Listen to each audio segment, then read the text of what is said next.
numerous studies have been done evaluating the income, potential for different degrees of educational attainment. I want to say the associate's degree is somewhere around $400,000, maybe over a high school degree. When you get to a bachelor's degree, it varies, but people often banty around $1 million.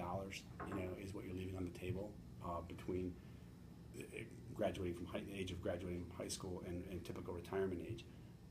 I don't know if it's that high for everybody, but just think of that. $1 million over a lifetime. You're talking about retirement savings that your family won't have to worry about. If you're just simply working paycheck to paycheck and you get to be 65 years old, there's Social Security there for you, but that's not really a comfortable living. Your family's going to have to worry about that, especially if you get sick. So there's the immediate impact on you not having a lifestyle that you might want, and then there's this impact on your family if your needs aren't going to be met.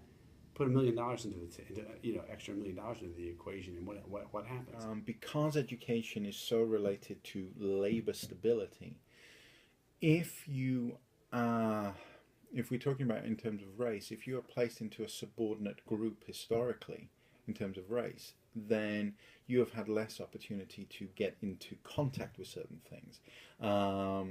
So if you translate that back to what we previously talked about in terms of education, what that means is that if you are living in a poorer area or in a poorer social class, you are going to, like I said before, a form of education that gives you a statistically greater chance of not being able to come out of that education with the qualifications or the high-level types of qualifications that you might need to go on to the next stage. To be considered is the unemployment. The likelihood of long-term unemployment diminishes by, it's about 3%, 2.5 to 3% less likely to have long-term unemployment if you have a bachelor's degree. And that's significant because the longer, of course, someone goes unemployed, it affects lots of things, housing, other people's family situations and so forth. So there's two sides to that. So employers might take a look at a partial college transcript, but generally speaking, if you don't have the degree they're looking for, the door's closed. If they're willing to look at you without a college degree, it's probably because of your work experience, and they'll be like, okay, I can hire you, but I won't necessarily be able to promote you. That if you have a bachelor's degree, you have a 2% chance of suffering from poverty. If you have no formal educational qualifications, it's between 20 to 25% chance of living in poverty. To translate that into the economic setting, what it basically means is that if you do not have the formal educational qualifications, you enter into service employment potentially, or probably. But that service employment is in things like,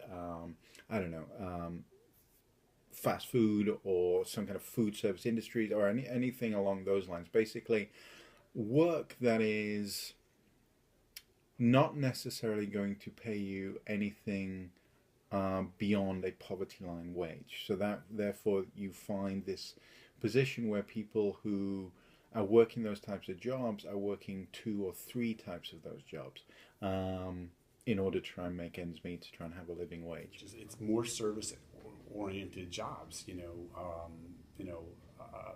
healthcare where it's like non-technical healthcare, like like a certified nursing assistant or medical technologist or something like that, where there's very little training, and they don't do it's that routine stuff.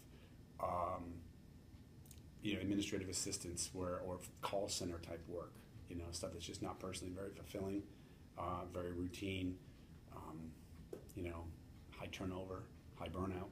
It's because that public funding and the need for education in the labour market, it becomes this vicious circle to get out of.